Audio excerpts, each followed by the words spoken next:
on the Santita Jackson Show. Got one of my favorite people with us today.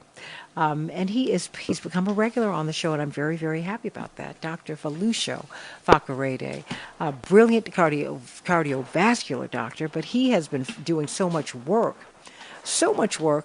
he's becoming known the world over for helping us to prevent amputations, needless amputations, because of diabetes. But at the end of the day, the number one killer of Americans before this pandemic has been heart disease. Many of us are walking around with bad tickers, and you can see it in your dental health all kinds of ways. And so we wanted to talk with him about that today and what we can do to optimize our health, because he looks like the healthiest guy going. So there we go. Dr. Faccarede, how are you? You do. I mean, I said he works out. He does it all. I mean, I'm embarrassed for talking to you today. Oh, my gosh. Good morning, Santita. How are you? Good morning. How are you, doctor? Blessed to be on your show again. Thank you for having me. Oh, doing great. You're embarrassing me. You're embarrassing me. But you know what? I'm going to talk to you, and I'll get my raps on the knuckles from my good doctor today.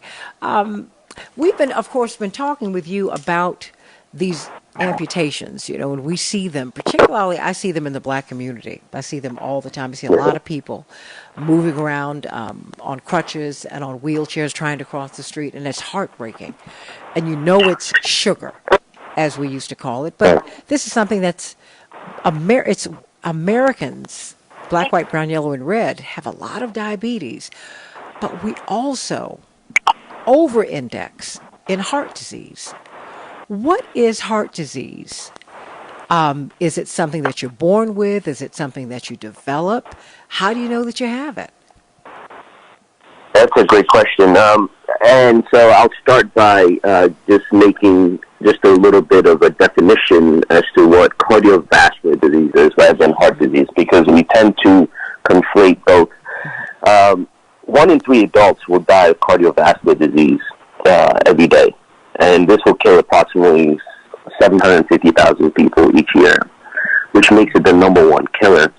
And about half of all adult Americans have at least one of the 3 to 4 key risk factors for cardiovascular disease. And what are these risk factors? One is high blood pressure. The second is high cholesterol. The third is nicotine use. So if you smoke tobacco, if you dip, or if you chew nicotine. And the last is diabetes. Now, what I didn't mention in these risk factors are obesity. Obesity is now actually part of those risk factors. And those are risk factors that will lead to your demise when it comes to cardiovascular disease. Most of these risk factors are acquired in life, but there are some risk factors that cannot be controlled, which are your age and your family history. So if you look at a family that has a strong lineage of high blood pressure, there's about a bunch, and especially the African American populations, you see there's a genetic component to high blood pressure and to diabetes. In the Native American population, there's a genetic component to the diabetes and also liver disease, which also can have an effect on the heart. But ultimately, the number one preventable risk factor is our dietary risks. That's the number one global preventable cause of death. And the second is exposure to nicotine use. And so it's cardiovascular disease is a constellation of heart and circulatory conditions that include the diseased blood vessels, and structural abnormalities, and not only in your heart, but also in blood vessels that surround your heart and go to other organs. And so if you have someone who has a heart attack, they had a clogged artery and going to their heart. If you have someone who has what we call an arrhythmia, which is an electrical abnormality, they have an electrical problem surrounding the heart. Heart failure is someone who basically does not pump enough oxygen-rich blood flow to meet the needs of all your organs, or has a problem with the relaxation of the heart muscle, which occurs as we get older. So anyone over the age of 60, 65 has that problem. And then you all know about peripheral arterial disease that I've eloquently spoken about over the past couple of weeks. That, too, is under cardiovascular disease family. And someone who is born with a congenital or hole in their heart, it has cardiovascular disease. Someone who has a stroke has cardiovascular disease. And someone who has a clot in their veins called pulmonary embolism, or has a leaky valve in their veins going to their legs, or born with a weak valve surrounding the valves in the heart, also has cardiovascular disease. So all those things I just mentioned constitute cardiovascular disease. How do you know? I mean, beyond the genetic component, say, I know my mom, my dad, they have these things. Are there any physical manifestations that might alert you to get yourself checked? Yes, there are. So it's knowing your risk factors. Number one. So if you do know that you've had, you're a little bit overweight, or you're obese, or you've had high blood pressure, or you've had a high cholesterol, or family history of, or you're physically inactive, or if you smoke, or if you dip, or if you chew, or if you drink alcohol. Some of the symptoms that you can look out for if you have chest discomfort, chest pain, or tightness, typically brought on by exertion, but can also occur at rest. And if it radiates to your arm or your jaw, those are early signs that there might be something going on with your heart. If you feel tired, especially in women, and this is where women get ignored, and that's why there's a higher incidences of them being ignored in emergency rooms and when they go to their clinicians, is that a lot of doctors do not cater and do not actually understand that women have subtle symptoms. They'll come in just feeling fatigued, they're just tired, they're short of breath, and we tend to just ignore that as, oh, you're stressed out. Well, no, actually, some of those are signs of underlying cardiovascular disease. If your heart flutters a lot, and if you do not have any thyroid problems so your heart keeps on fluttering, that is a problem. If you have nausea, vomiting, and you have what we call epigastric discomfort, where the top of your stomach, where you feel there's just this gnawing pain or discomfort, it needs to be checked out. If you're sweating a lot, or you feel dizzy, or you pass out for unknown reasons, all these constitute follow-up with, or necessitate a follow-up with your primary care physician, who should refer you to a cardiovascular specialist. And there are a couple of tests that can be done to rule out cardiovascular disease. When I go to the doctor, what should I ask for? Because I'm finding, doctor, that don't you find that it would be helpful if patients, particularly, let's just put it where it is, because we just had Dr. Deborah Verholden, and I'm going to have to bring the two of you together again.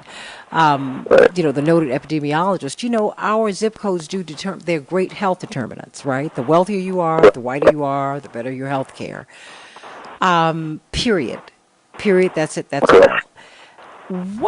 How can you advocate for yourself? I would say this particularly if you do not have a steady primary care physician, because it seems that the wealthier you are, the more likely you are to have a primary care physician who you can get on the phone. You can get that immediate care. Most people don't have that kind of access. Right. What are you supposed to do? According to actually studies, racial and ethnic minorities will bear the majority of cardiovascular burden for decades to come. So, especially of our not only our African American population, but our Hispanic and Native American populations, we are at risk for decades to come. Our kids, our grandkids are at risk. Currently, 58% of black females and 60% of black males have some form of cardiovascular disease. So, what we need to understand, we need to get in the habit of thinking of having a preventative mindset. So before I actually even call in the doctor, right, or before trying to put it at the hands of a doctor, because I always tell folks that your first line of contact in medicine can determine if you live or if you die. What does that mean? That means that you do not want to put the decisions of your health care just solely at the doorstep of a clinician who might have your best interest or may not have your best interest at hand, based on some of these social determinants of health, or basically just based on your skin color. I mean, it is what it is, right? Mm-hmm. So what do we need to do? One, we need to realize that if dietary risks are the number one things that one of number one risk factor that is preventable, then we need to just start to eat right. That's the first thing we need to do. All right, and we need to have more fruits, more vegetables, whole grains, like fish, plant-based kind of diet, egg, yogurt, Mediterranean diet. Look up these diets. These are great diets that we endorse in the cardiovascular space. And if we're a little bit overweight and obese, a weight loss, or what I tell my patients, a weight loss of about 5 to 10% leads to improvement in all of your risk factors. Or if you have high blood pressure and you can drop that by 10 points, you really 30 to 50% chances of cardiovascular disease is decreased immensely. And so checking your blood pressure at home is something that I encourage all my patients to do. And if your blood pressure is high, then you need to go and seek care at your either your local primary care provider's office or seek a specialist. And if you're told otherwise, you seek a second opinion. You find that right person who's going to sit down and listen to you, not just take that first recommendation if you feel that you're having symptoms. If you're a female, you have to make sure that if you're over the age of 25, you've had your thyroid checked. Make sure you're not anemic. Make sure that you've had your cholesterol checked. If you're a male as well, over the age of 25, you have to make sure you've had your cholesterol checked once. You want to make sure that if you have a family history of heart disease, that you've had an EKG at some point, which is basically looking at the electrical conduction of your heart. And then if you have any of these symptoms that I mentioned in terms of chest discomfort, shortness of breath, and heart fluttering and passing out, you want to make sure that you at some point get an ultrasound of your heart and a stress test. And basically what these two tests will do is they'll look at basically if you have any of these cardiovascular diseases. Those are the first steps. You know what? Of course, you have to come back next week because we have to do this again. Look, I'm taking my time. How about that? You got to. And next week. I will. I know, and I'd like to extend this for an hour because, I'm getting a lot of personal messages from people. All right. Well, because, this is very real. And many of us do not get a chance you're our opportunity to speak with a doctor. Right. That one-on-one time, we really don't get that anymore. I love you and I love Mississippi, but I'm not moving down there. I mean, I'm not. No. Nope. Yes, ma'am. You know what? I'll hold down the fort. Hold down the fort. I'll come and visit you. I'm not moving. Right. I'm telling you. Tell all your listeners that at some point they should learn CPR. CPR is very underutilized and it's not taught well in our minority communities. So CPR saves lives, so we should all need to learn how to perform CPR. Very quickly, how can we get in touch with you? Sure. It's 888-757-0838 is the phone number. PAD Advocate is the Twitter and Instagram handle. And they can contact your show and you can forward them to us. And I'm sending you all my love. We love Dr. Felicio out of Mississippi talking about the police and reform in just a few minutes.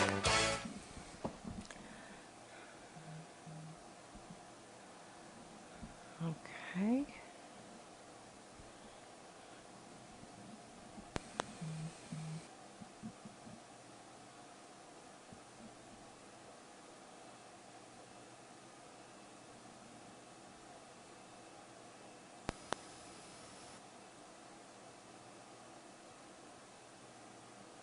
Okay. Thank you, Gary Tipler. Thank you. Thank you. Bless your heart. You've got me and my team, you and, let me see who else. From Madison. So, we have MJ Craze, is it? MJ Craze? We haven't forgotten about you up in Madison. Talk 92.7 FM. That's right. They were worried about the audio. Got our people everywhere, part of the team here. And so thank you so much. Thank you so much for being concerned and for calling in and letting us know what's going on with the sound. because they've been having some audio issues up there, some machine issues. And just thank you for always being involved. Know that you can come to Facebook, to the Santita Jackson and Friends page. Know that you can go to TuneIn, WCPT. You'll be able to listen to the show there. And you can always stream online on talk927fm.com, talk1017fm.com, WCPT820.com. There are ways for you to get the show. But thank you for being involved. Really, really, you all are just... you're just jewels. So I'm sending you bouquets and hugs and love. And prayers, of course. Let me give that to you. Gary.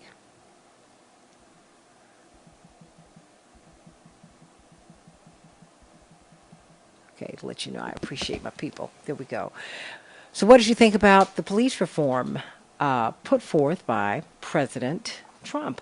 And what do you think Senator Scott is going to recommend from the Republican side? Now, it's interesting. He's an African-American senator out of South Carolina. Interestingly enough, he said he was inspired to get into politics by, of all people, Reverend Jesse Jackson. But, I've seen that all over the world with East Indian folk who are in Parliament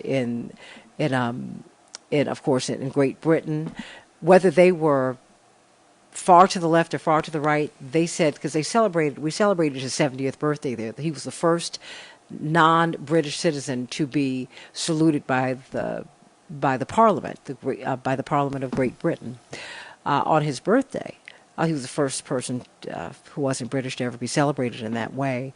And there was a luncheon afterwards, and you had people from all parts of the ideological spectrum.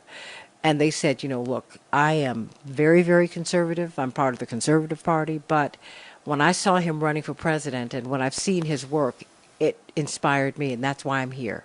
So he's someone who I always admire. It's interesting. Reverend, like so many figures like that, it's a Rorschach test. He's a Rorschach test.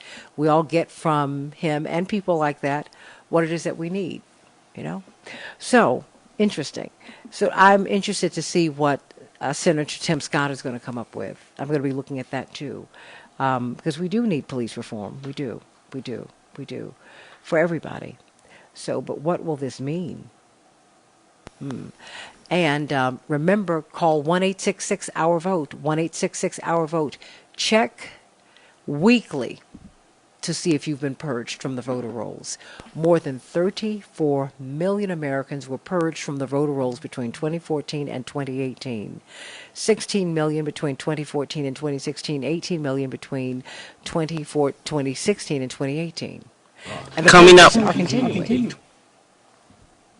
So, hey everybody, welcome back to the Santita Jackson Show. Sending much love to Gary Tipler and MJ Craze up in Madison. Talk 92.7 FM. You were having a little bit of difficulties, but they've worked it out. And so, thank you for staying with us at Talk 101.7 FM up in Milwaukee, our home there too. And of course, WCPT 820 here in Chicago, our home. And thank you, Gary and MJ, for reaching out to us because we want to make things right for you. How about that?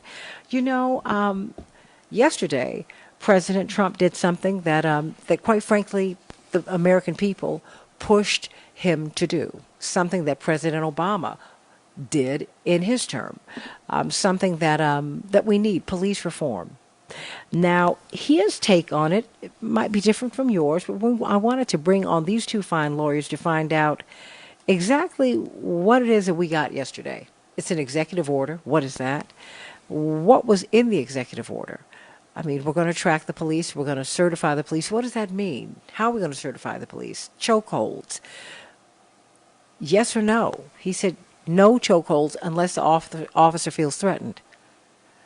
These officers who killed Rayshard Brooks apparently felt threatened, and he had a taser. I don't understand why he didn't shoot him with a gun and kill him. What? Even the coroner in Atlanta said this was murder. Homicide. Ugh.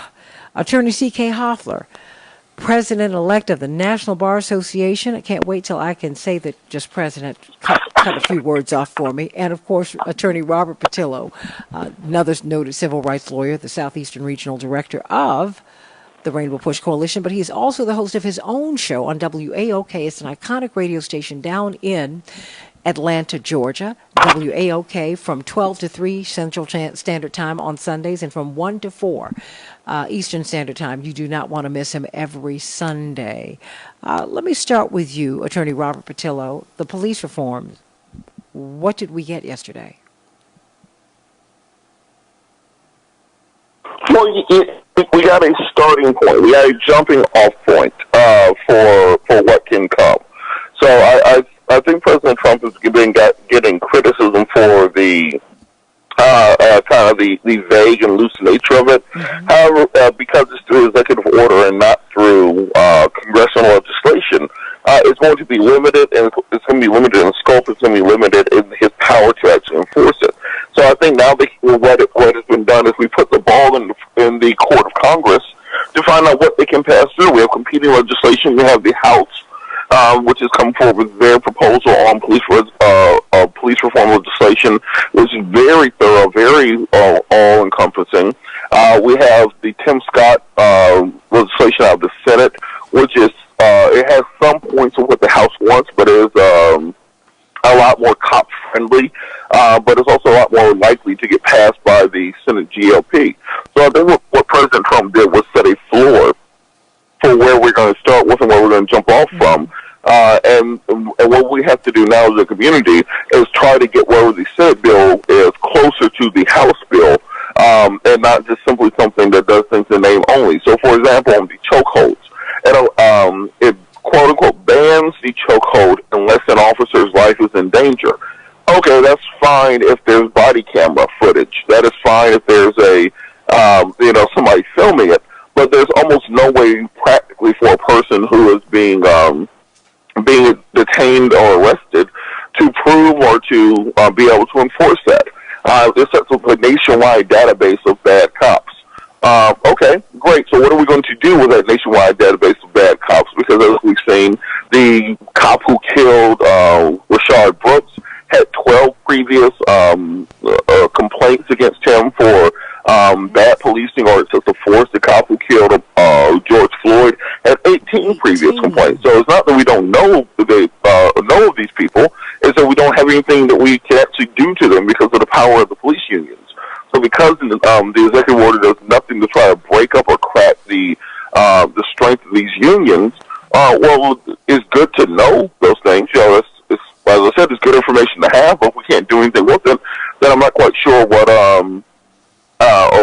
gathering that information will do. So it does do some good things. It's a good jumping off point. It starts the conversation, but in no means is it a ending to the discussion. By no means is it something we can declare victory, or we can't unfurl the banners and strike up the band. But we should appreciate the progress that we are making. Attorney C.K. Hoffler, your take on this, because you are also representing. She's not on yet. Well, we don't have her on yet. Okay, well then let me get to you. What happens, how will this impact the George Floyd case? I mean, does it have a cultural impact? Does it have a legal impact? Will we have to wait for we have to wait for legislation to be passed by the House and by the Senate? What's next?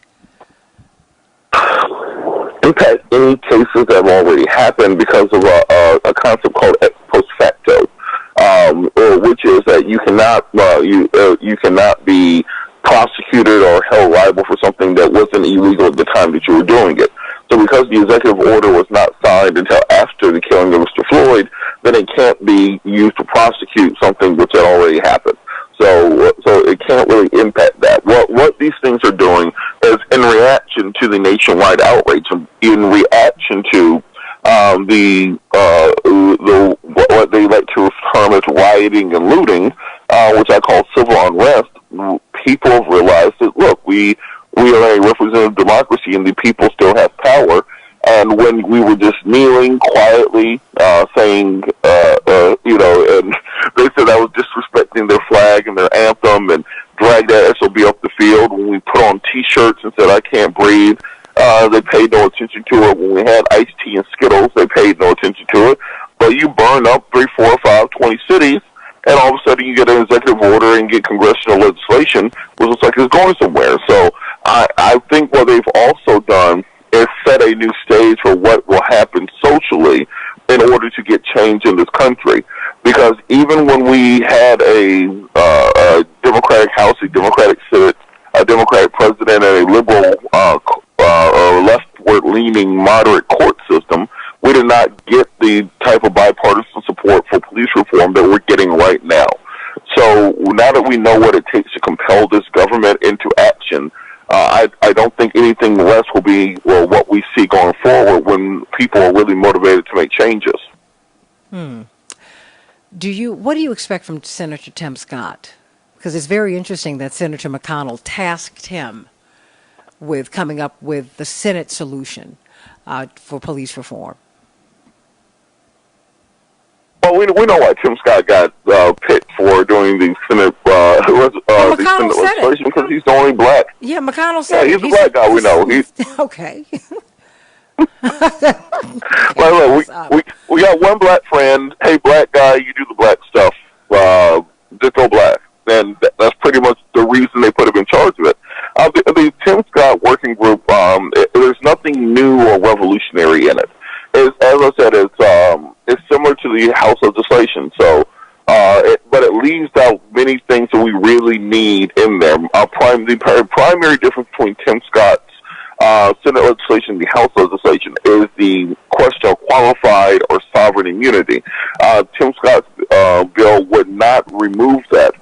So the concept of qualified immunity is that the officer is not personally liable for torts that he commits during the course of employment. So right now, for anybody who follows, let's say Chicago has paid out upwards of $500 million in the last decade in settlements for misconduct by their police departments. And because of that, the taxpayer is actually paying for the torts of the officer, as opposed to the officer himself, who has qualified immunity, cannot be personally sued for what he does. If you statutorily change that, if you get rid of qualified immunity for officers, then that means when they commit an act, such as, let's say, the George Floyd case, the officer in that case, I think, has a pension that may be worth upwards of $1 million for his retirement. So if you get rid of qualified immunity, the family of George Floyd will be able to, going forward, not going backwards, but the next George Floyd will be able to sue and get a judgment and then levy and collect that officer's pension until the day that he dies. You will be able to get judgments and take their car, take their house, take their boat, take their vacation home in Florida, take their children's college fund. And once you are able to do those things, I think that when you have an officer, let's say in the Rashad Brooks case, where you have a second to think about it, where you're looking and saying, should I let him run away with this taser and then call for backup, or should I shoot him in the back? That you give them an opportunity to think about it and make the right decision, because they know, instead of simply, this is going to be paperwork for me, this may indeed be my entire future, everything that I've worked for to build for my family, going down the drain in a personal civil settlement. If I make the wrong decision, I think that's something which is very important. So we have to keep the pressure on the Senate bill to make sure we're not passing something in name only. We have to get the strongest bill out possible, because this kind of moment, this is a Kairos moment, the moment where time meets destiny. It doesn't come that often, and we have to get everything we can right now, because there may not be a second bite at the apple. So what exactly did we get yesterday? I mean, aside from the chokehold, I mean, because look, all these officers, when they use force, they always say, I felt like my life was threatened, even though this man had a taser, Rashard Brooks. Yeah, you're exactly right. So what we got yesterday was a framework.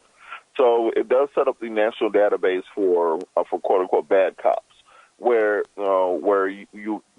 police departments would be able to report in to keep a running tally of officers who have been accused of excessive force, officers who have committed infractions, and that information will be public. Currently, many departments keep this information secret. You have to file a Freedom of Information Act request in order to get it.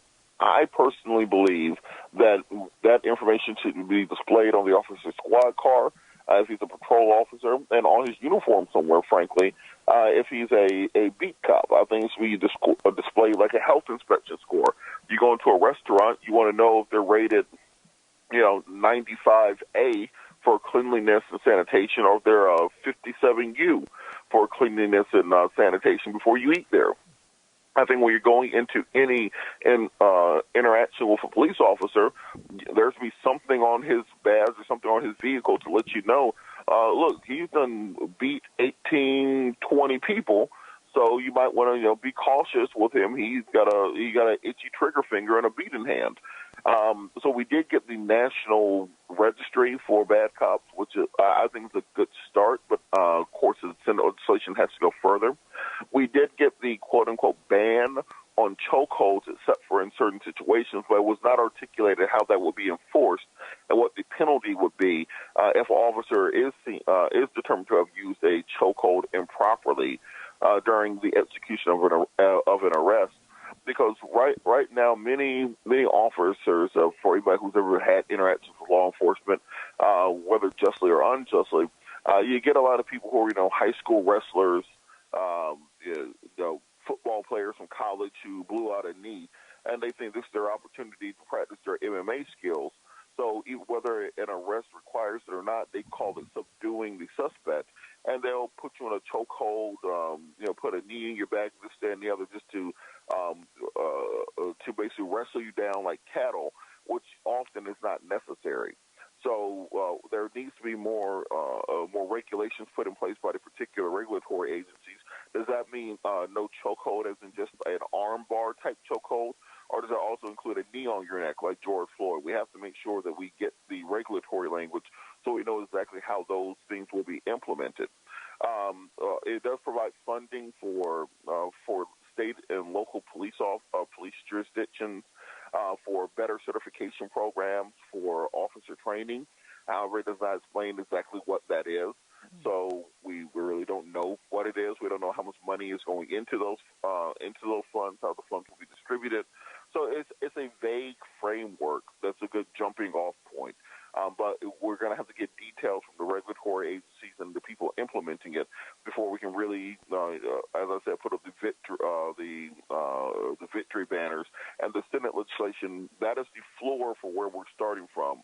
And so we have to figure out how high we can go from there. Now, why do you say it's a good jumping off point? Because many in the civil rights community said it didn't go far enough. You say it's a good jumping off point. Why? I said it was a good jumping off point because we didn't get a damn thing before that. So during the entire 8 years of Obama, we couldn't even get to this floor that we're at now. So the killing of Trayvon Martin, the Eric Garner "I Can't Breathe" moment, the killing of Alton Sterling, the killing of Kennard Arnold, Ariston Waiters, Philando Castillo, all those, Sandra Bland, you can go through the entire list for the entire 8 years. We got nothing out of it. You can go back to the Rodney King beating in the early 90s. You can go to Amadou Diallo. You can go to Sean Bell in New York in 2006. We did not even get to the point of where we got yesterday. So no, it did not go far enough. No, it is not the height is not the end all be all of what we're trying to get to, but it's more that we got through all of those things. So I do think we should be cognizant of the progress that we do make, but not just be content with it. I think that's the difference. That instead of simply not giving it any credit, let's give it the credit which it is due, which is a jumping off and starting off point.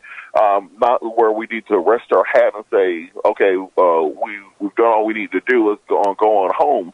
But also realizing that it is somewhere where it's a step in the right direction, but not the last step, not the final step, not the ending step. Now you're going to get a fair amount of criticism for that. And everyone, we're having some technical issues, so I want you to continue to listen to us here on the Santita Jackson and Friends page, the Santita Jackson and Friends page, and like and share, because you can hear this broadcast here on the Santita Jackson and Friends page.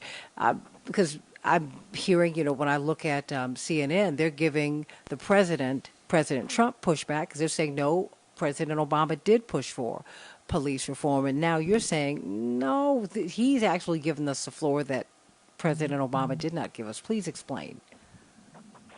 Well, see, President Obama, and this is one of the funny things I always find with the Trump supporters, that President Trump will be able to implement a quarter of what President Obama wanted to implement, and then they'll declare victory over that. So, for example, Trump has been touting the First Step Act. Well, President Obama had been pushing for that in his administration, had been working his way through the Senate, but because you had a recalcitrant Republican Senate, you had Chuck Grassley was blocking it, Rand Paul was blocking it at the time, so he couldn't get it through. So President Trump is able to, comes in and supports the exact same thing that President Obama wanted to do, but he's able to get it done because the political dynamic has changed in the Senate, and then they want credit for no longer blocking good legislation, is tacitly admitting, hey, we were blocking good legislation for no apparent reason other than the racial animus that many of the Republican Party had towards President Obama, and now we want credit for doing so.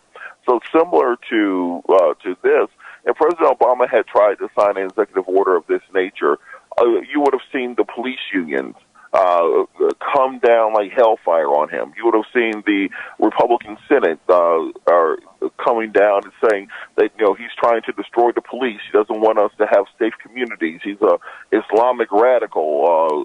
Everything under the sun. So it's not as if President Trump is signing an executive order, which is somehow new, and these are ideas that haven't been floating around for decades. We've always known these things have needed to be done. We've known for 20 years that many of these things need to get done. Just the fact that we have to sign a federal executive order to maybe stop cops from using chokeholds. I think that's something that many of us probably thought was already the law, that it's okay to choke people. There's absolutely no law in this country that you can violate where the penalty would be you get put in a chokehold. If you murder a bus full of puppies, they do not put you in a chokehold for doing it.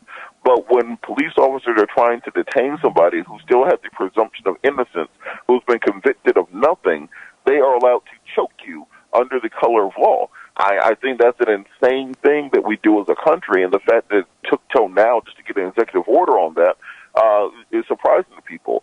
Who knew that we don't have a federal database of bad cops and a way to track them, if not even punish them? That seems like it's very easy, very low down the totem pole of things to do, that we should at least know and have an understanding of what cops are violating people's rights, and then a way to punish them and get rid of them and get them off the force. I think most people will agree that we shouldn't have people with 12 or 18 or 20 complaints against them still patrolling the streets. If you have a law license and 18 or 20 people file bar complaints against you, you don't have a law license anymore. If you're a doctor and 18 to 20 people file malpractice claims against you, you're not a doctor. Even the certification process. Stay right there. We got Attorney C.K. Hoffler. Can you stay with me for a couple of minutes after the show, because some people lost some of what you were saying because of some technical difficulties. So I want to thank Bedalia, who's been running between rooms trying to work everything out, and Matt Cummings, our boss, for working all of this out. So thank you so much, because Robert Patillo had a lot of very important things to say. And of course, if you want to hear everything, go to the Santita Jackson and Friends Facebook page, because that captured everything. But I want to bring up Attorney C.K. Hoffler in the last 3 minutes or so that we're on the air. I want your reaction to this, the police reform put forth by President Trump yesterday. I heard Van Jones say this as well, Robert Patillo. He said that this is a floor. This is a jumping off point. Now, the rest of it, we're going to have to negotiate. What's your reaction, Attorney C.K. Hoffler? Well, I think and thank you, and I'm so sorry. I had an emergency hearing this morning, so I apologize for calling in late. But you always make space for us. Wait, stop. Let me let everyone know. She has a really big, thriving practice in Atlanta. That is an international practice. And she's also the president-elect of the National Bar Association, which is the largest and oldest black bar association in the world. Robert Patillo hosts his own radio show, and he's the Southeastern Regional Director of Rainbow Push, and he is a civil rights lawyer and a human rights lawyer. These people just push their schedule around to make space for us. So let me thank you for that, because even with your schedule, you are always putting us into the mix for you. So thank you. Oh, you're welcome. It is my pleasure. I love this show, and I love what you do, and thank you for all that you do. I think President Trump, this is a start. It's not the greatest start, but it's a start. And I think we need to go much further. The kind of reform that we need in this country has got to be robust, comprehensive, and has to have tentacles in every aspect of our community. And I think that it is going to be to the states to do more. It is going to be to us to push more, but it's a start. I can't say I was overwhelmed and just so tickled by it, but it's a start. I mean, it's better than the president not addressing this issue at all, which has been his tendency. But I do think that there are some pitfalls, and I do think that we have to be very, very careful. We need to ensure that there is follow-through and compliance, and that we push as hard as we can, because we have an excellent opportunity to have reform, because we've got to stop the killing. And, a lot of things can look good on paper, but if they are not implemented and executed and followed through, then we won't really get anywhere. And I don't want it to be an attempt to just kill all the protests, because it's not good enough. We need to make sure that this is just the starting point. It's the point for us to build, and that there will be momentum, and there will be execution, and it will be funded, and that the states will pick up and do something about this, and that it's real and not just a political stunt.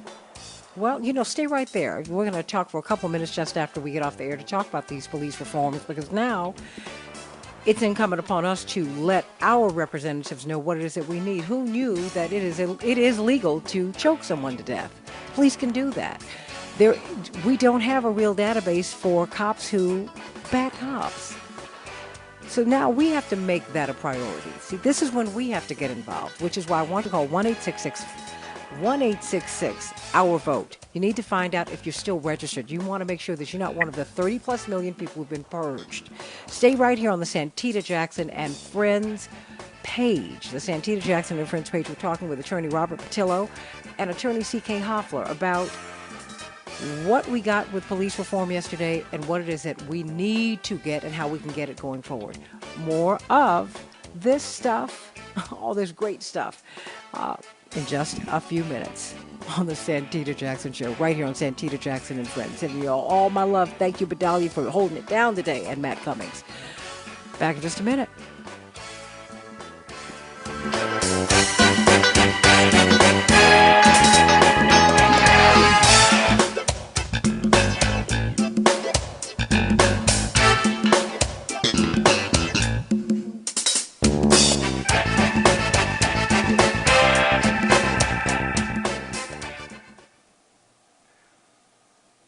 Stephanie Miller. Don't you feel like everything you have is coronavirus? Oh my God, it's it. I have. Okay, it's fine. I think it's the press conferences, because I have to sometimes check.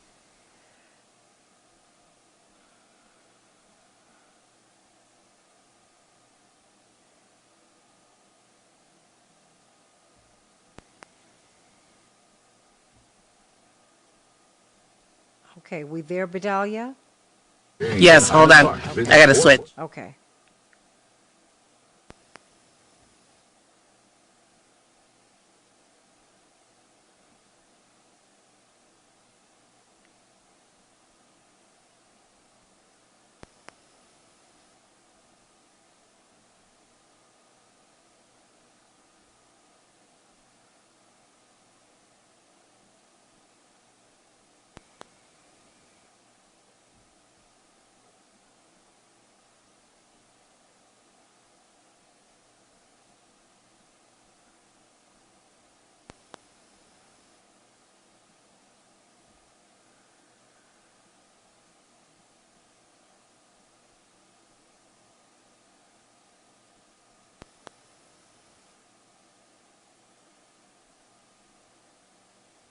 Okay, just stay right there, everybody.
Okay, I'm sorry, I'm coming right to you I have all. CK and Robert Patillo. Okay, great.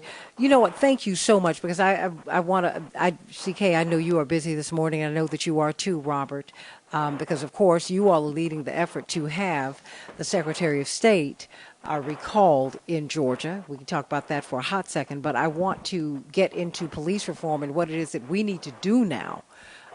Because you know Robert Patillo and you, Attorney C.K. Hoffler, Attorney Robert Patillo and Attorney C.K. Hoffler have said that this is a jumping off point, because and I want us to be very careful, everybody, because reflexively, what we do is because many of us, you know, for many of us, President Trump is not our cup of tea, and so we personally react to a lot of his political work without analyzing it.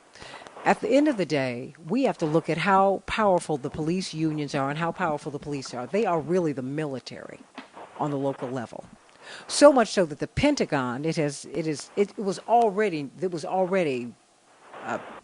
established, but the news put out there this week that the Department of Defense, the Pentagon gives them their excess weapons, their camouflage outfits, these Humvees, these trucks that they used to take through CK, and you know it's true. They used to drive these awful vehicles through black neighborhoods in South Africa to frighten people to death. This is what's been deployed on our streets. So this is what you're fighting against when you're looking to do police reform. This is the work that we're going to have to do, Attorney Robert Patillo and C.K. Hoffler. There's some work that we're going to have to do in order to make this police reform real. Because President Obama, had a heck of a fight. And any president, whether they're sympathetic to the police or not, you're going to have a heck of a fight. Because, you know, ultimately, we're the ones with all this marching. These people felt that they needed to do something. Attorney Robert Patillo, because people missed a lot of what you said, please explain just very quickly just give a snapshot of what we got yesterday. And hey, Yvette Moyo, you're going to be on Friday. Love you. Real black men cook. Yes. Just by way of snapshot, you know, we got some good things, which are a good beginning point. As I said, these are things that we would have, you know, we wanted to get these during Obama as a starting off point. So, you know, can't look a gift horse in the mouth, but by no means should we look at this as being the ending of where we need to go with it. And that's why it's so important to push on this Senate bill, which is working its way through currently as it relates to what the House has recommended. But we did get the nationwide registry for bad cops, which I think most of us thought we already should have had. We did get a quote-unquote ban, or at least some regulations on the use of chokeholds, which is a good thing. We shouldn't be able to choke people as a society in the 21st century. We did get a more money going to police departments for certification and trainings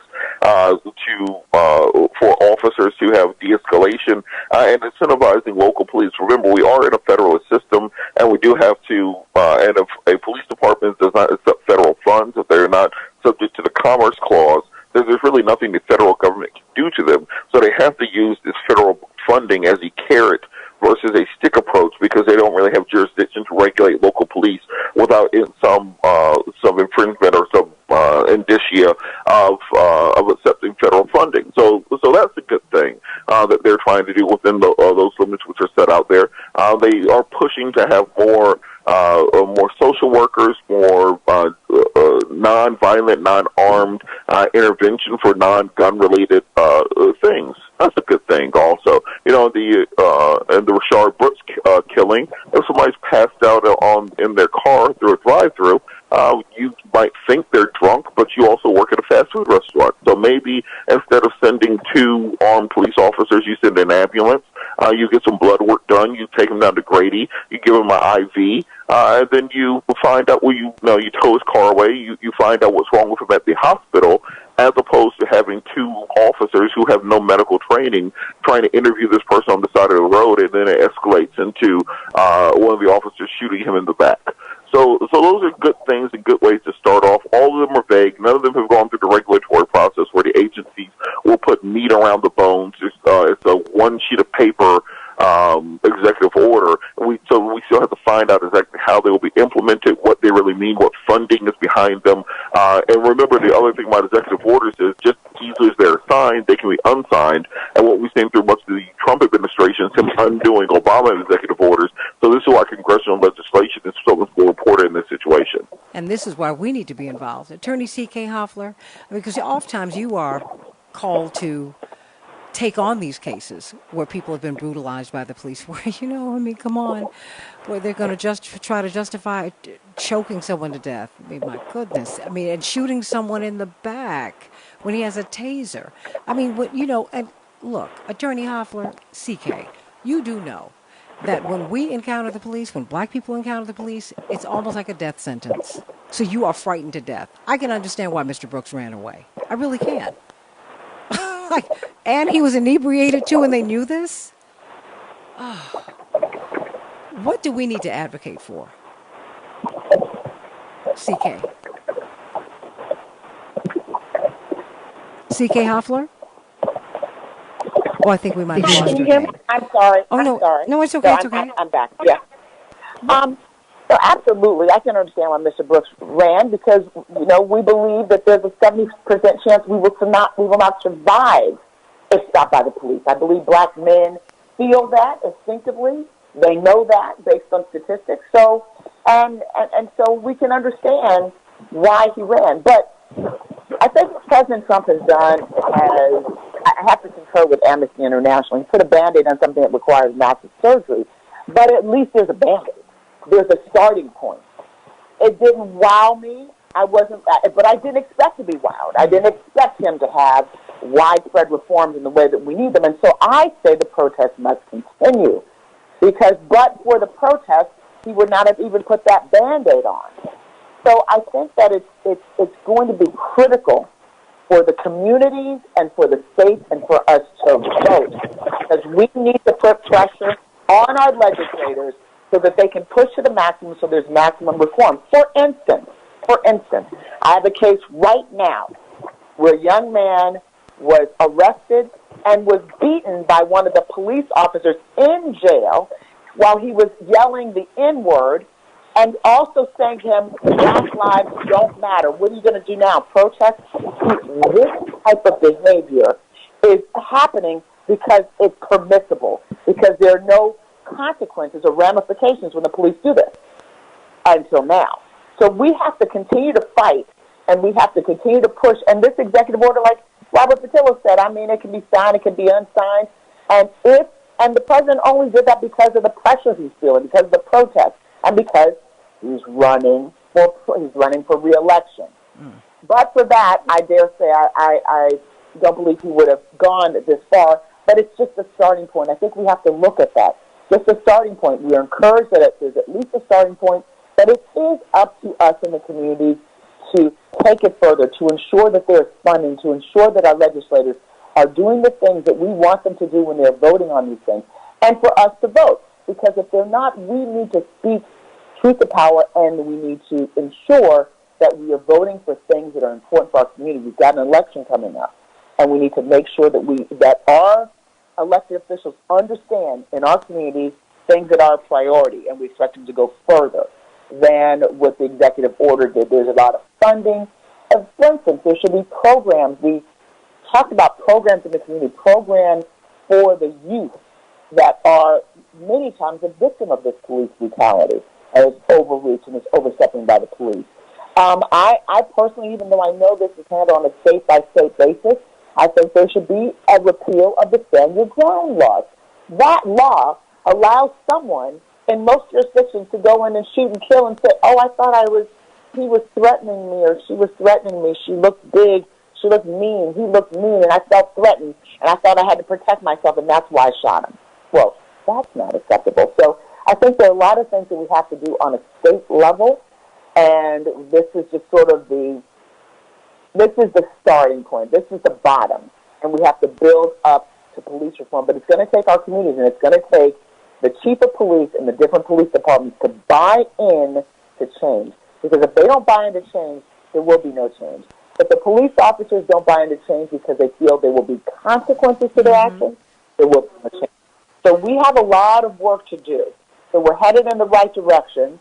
We take this little, whether it's a Band-Aid on a bullet wound or not, it's still a Band-Aid, and there's still something that's being done. I think it's not enough, and I don't think we should accept it as being the be-all and end-all. I think we should accept it for what it is. It is one step that the president has made in a political season because of all the riots and protesting, and that's all it is. And we need to, for instance, push for, there's a Senate bill that is coming up that we need to push for and ask our representatives to support, our senators to support, because it has greater teeth. And those are the types of things we do. So we need legislative reform, and the reason why we need legislative reform because that would be the law. This executive order, it does have the impact of a law, but it doesn't have any teeth in it. It just sort of sets the general tone of some of the things that need to be done. And I think, something that is good about it, as Robert said, registry for bad cops. There's a registry for everything else, sex offenders, you have a record if you've been arrested, and that there's no registry for bad cops, that's just like low-hanging fruit. Ban on use of chokeholds, that's low-hanging fruit. But at least that's something that we didn't have before. Absolutely. But it lets you know how important it is for you to fight. I don't care who is in office, everybody. The police are advocating for themselves. They are. I mean, whether it's a Republican or Democratic president, they're advocating for themselves. They are. Now, we've got to advocate for ourselves. Let me bring on Wade. He had a quick question or comment. Wade, what's on your mind today? Good morning, my sister. Good morning. I'm a truck driver. I'm an African American. Proud of it. Yeah. Grew up in Inglewood. I'm 48 years old now, so I've had my good and bad experiences with officers. Not to the fullest extent that's been happening right now. Mm-hmm. But it's okay that what happened yesterday with Trump, that we can look at that as a maturity, as a mature person would have faith in that system. But me, only being 48 years old and still having, communications with the youth from the ages of 12 to 35, they don't have any faith in what the political point of all of this is. All of the age groups from that age group truly believe that there is a mob inside of each police station in every state, every city. And it's specifically, you can call them clans, you can call them whatever you want to call them. But they are a group of individuals that strictly hate. That's the only thing that they know is hate. So if they aren't going to go into the backgrounds of those officers that's been written up multiple times to find out who their crime was against that broke them up, and also the psychiatrists that also determined if they're okay to go back to work and to be on the street with us. Those psychiatrists, along with everyone that knows what's going on, is basically saying the jig is up. Break up your gang. It's over with.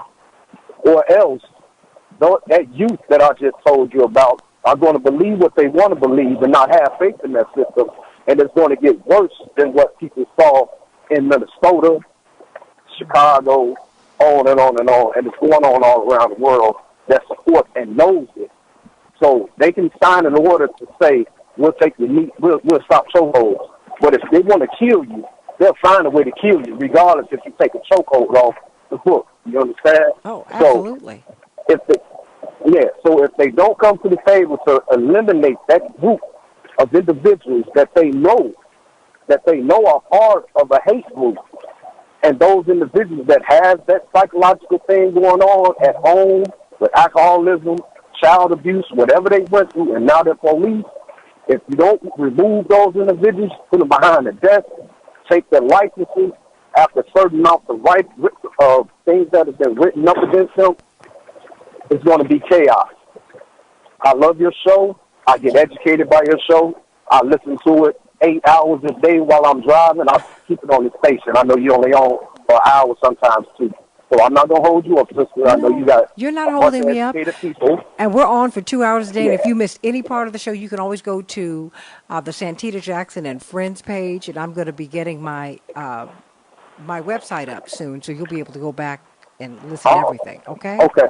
Okay. But Okay. All right. Wade, why Bless don't you, you stay y'all, right there sister. and drive safely? But you know, because I want you to, you have to be involved in the political process. And I want before they go, attorneys Hoffler and Patillo to speak to this, because what we have to understand life like we had to understand.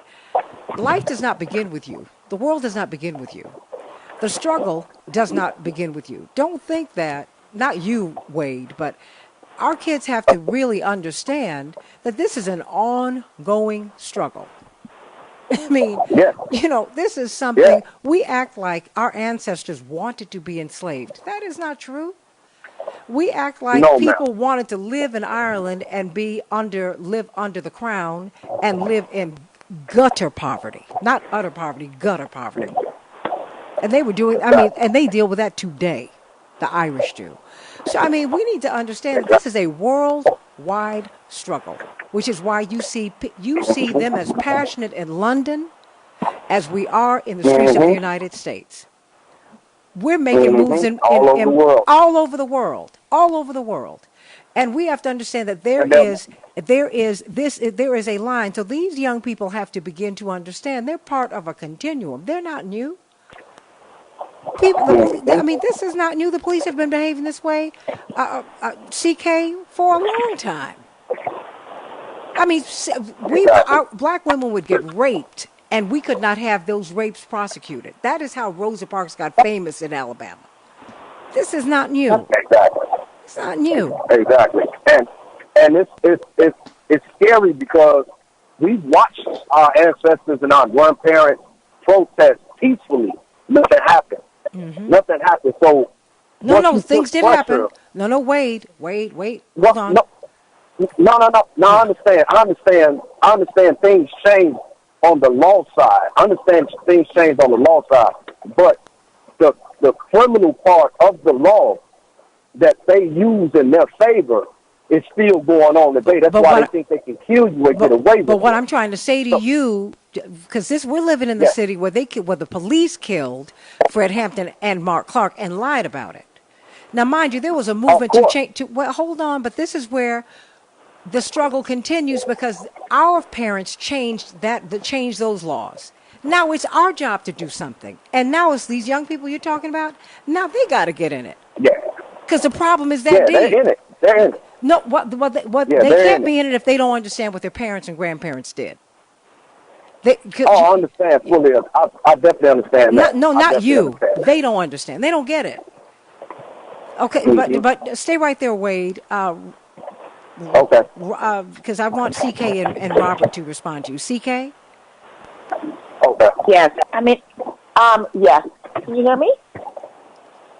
Yes, okay. I hear you. So I do think that young people need to get in it, but we have to learn the lessons of history. And what I appreciate about the young folks out there protesting is that they are protesting, but we need to take it a step further. It's not going to be enough to protest. We've got to protest with a purpose. We have to have legislative change, and we have to vote. Because if it stops with a protest, we have not gone anywhere. So many people have died. So many, and still, a lot of things are happening today. They're still unreported because there's no video. Every single day someone's getting killed. There's no video or people don't have the ability to report. So we have so far to go. I use that expression as Portuguese, a luta continua. The struggle continues, and it's got to be real. But young folks need to know what that means by the struggle. Because I know when I was younger, you think you're invincible. You never see beyond what's right in front of you. You just think of short term, what I've got to do. So we've got to incentivize and encourage them to keep going forward, take it to the next level. We've got to guide them because, many people, the Reverend Jackson, Ambassador Young, Congressman Lewis, Sonona Clayton, those who were with Dr. King, they've been doing this for over 60 years. They're tired, and they still fight every day because they see what they did so that we could protest and not be killed. Because remember, dogs were saying, it is reminiscent of what happened, but young folks need to understand the history of it so that we don't repeat history and let things slide back. Because insanity is really doing the same thing over and over again and expecting a different result. We cannot do the same things over and over again. We've got to take it to the next level because our forefathers, those who struggled so that we could live, they paid their price. They did what they could do. They pushed the envelope. We got legislation. We got laws that enable us to vote and to be free in some respects. So now we have to take it to the next level. We can't stop at protesting. And for those provocateurs who are encouraging the violence and all that we just have to live with them, but I would encourage them to stop because that's setting us back. We need to go forward with the agenda, a collective agenda, legislation, laws, and voting. The power to vote, being able to vote and speak truth and say, look, we are not going to accept this, is going to be more powerful for young folks than anything else. That should be the next step. Everything should lead to November or to these primary elections so that they can speak and have their voices heard. Turn out in the numbers that they're turning out for the protest. It's magnificent that they're walking and protesting. It's magnificent. We encourage that, but let's take it to the next step. Yeah, because it really is a and next not rest step. on our laurels. Because The these next folks, step. because Wade, they've been fighting, and I know that's not what you were saying, Wade, but we've got to communicate to these young people, Robert, that, wait a minute, now, okay, there was one, you think that there was not a fight to get out of slavery? Okay, then Frederick Douglass, he and Sojourner Truth and others got us out. Now, okay, then you've got W.E.B. Du Bois, and then you've got Booker T. Washington. I mean, it's a baton. Vernon Johns. I mean, you got people. It's a baton. Now, what are they going to do to pick up the baton? Robert Patillo. Well, Santita, the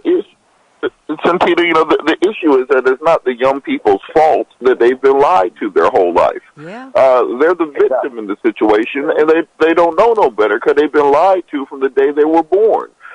Every February, every Black History Month, we do this thing on my show called the Black History Fairy Tale. And it's a lie that we've told the last 2 or 3 generations that one day Martin Luther King and Abraham Lincoln woke up and had breakfast together, and they decided that they were going to end slavery. So then they got on the Magic Underground Railroad with Harriet Tubman and Rosa Parks, and they desegregated Alabama. Then later on that afternoon, they had the March on Washington, and Barack Obama was elected Oh, my president. God. That's the way that I can't even that is the way that people learn Black history. And so when you learn Black history that way, you can't be mad at them for thinking that, okay, our ancestors they did some singing and some marching, and then they got that far, but we still aren't as bad, or things still aren't where they need to be. That's the lie they were told. If you're 19 years old right now, and the only thing you ever saw the civil rights movement was some preachers holding hands and singing, then that's what you thought the movement was. They don't know anything about Fred Hampton. They don't know that the SCLC had a store of weapons in their basement. They don't know about Stokely and A-Trap Brown. They haven't, as me and CK like to talk about, they don't know about Franz Fanon.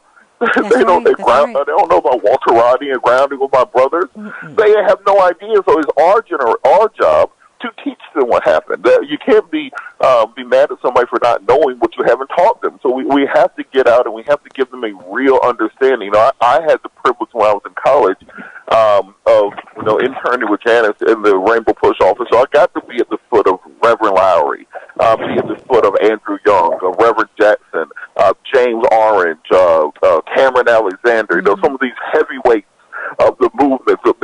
Back when preachers used to step into the pulpit, they get into the pulpit now. They start singing hymns and pass around plates and your Cash App immediately. No, when these men get into the pulpit, they shook the pulpit. You felt the power of God come down at that moment. But when you don't have that opportunity, you have no idea what these people went through, the dogs and the hoses and the guns and the fights and the battles. So we have to transmit that information to them for them to know how important and how strong they have to fight, and that you're not starting something new. You're part of a long line of black folks going back 250,000 years since the first one of us stepped foot in Africa. We have been fighting a continuous battle, and you're not doing anything new. You are a continuation of what has come before. And what we have to do is what our Jewish brothers and sisters do. Yes, there are differences between us. I get it. But you know what? They have Hebrew school. They teach their history to their children, and they connect it to their biblical history and mandates. Wade, we have to do that. See, your teaching, the teaching of your children cannot end. I mean, you got to stop by push sometimes. We've been having this meeting for more than 50 years. You got to do it.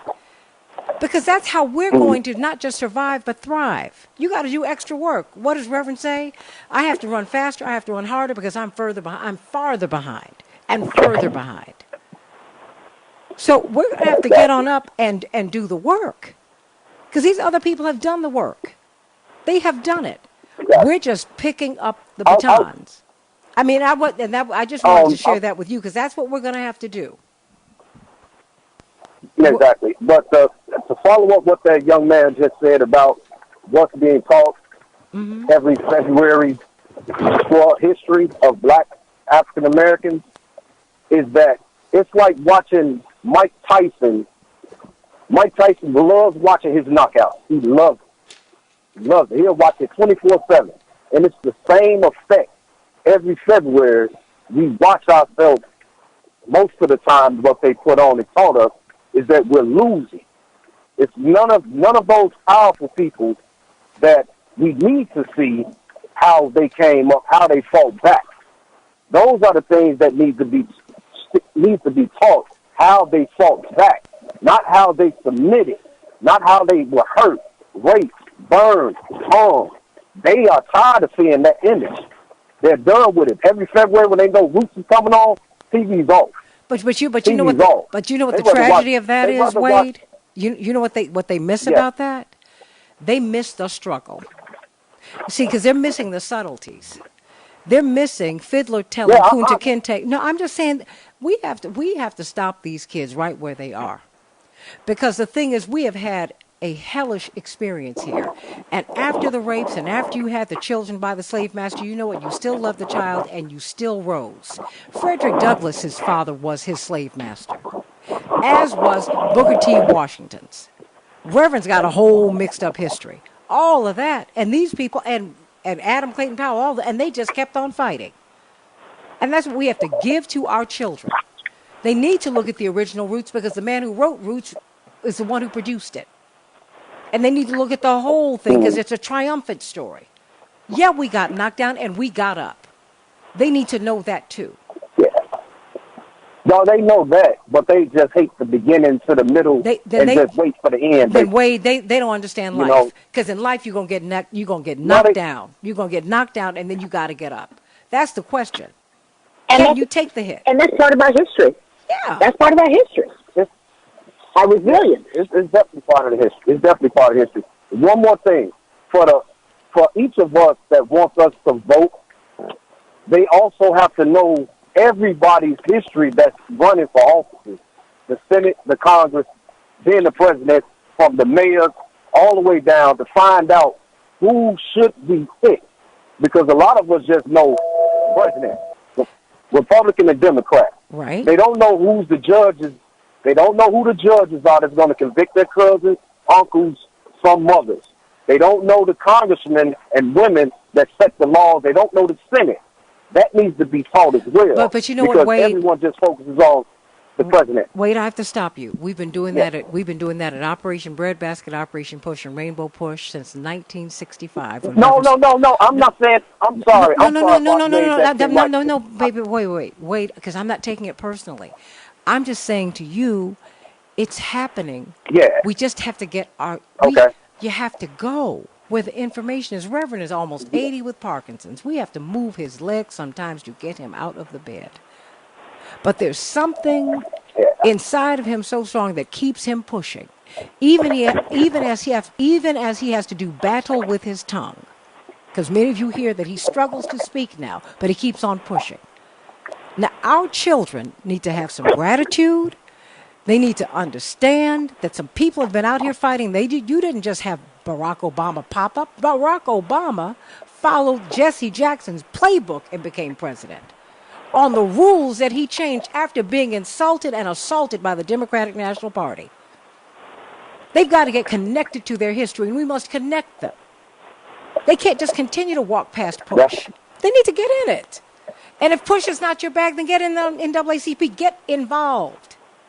And I'm not saying that to you, Wade. I'm saying we have got to tell our young people there's something you got to do on a Saturday morning because you are further behind. You don't have the luxury of sitting down. You don't have the luxury of not voting, of not being registered to vote. You don't have that luxury.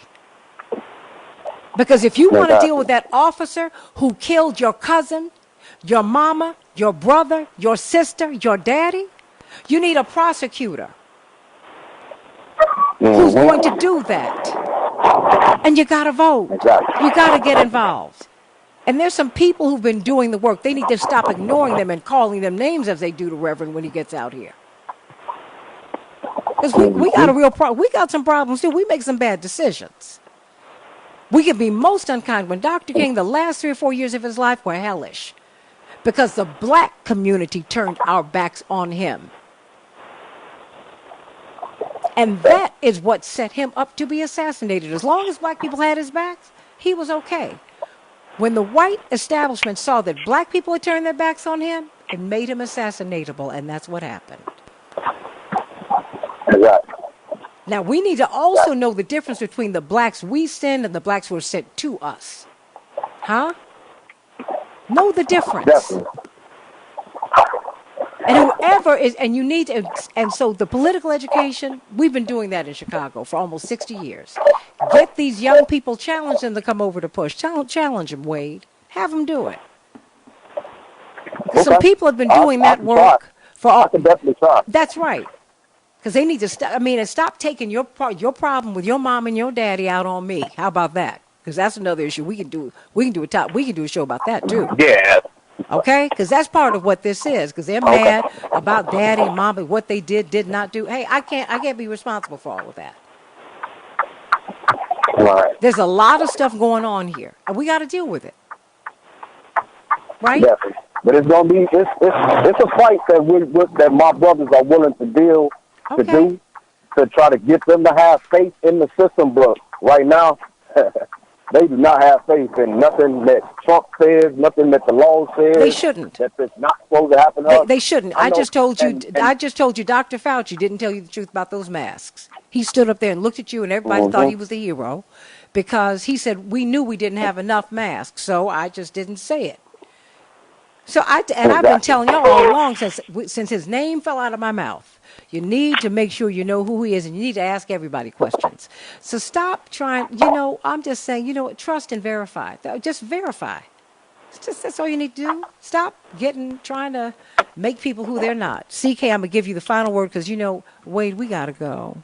I love you, Wade. Stay right there, though, Wade. Oh, she had to leave. Oh, she had to go. Wade, yeah. Wade, I love you. Yeah. Everybody has had to go, but now I want you to be safe while you're driving out there.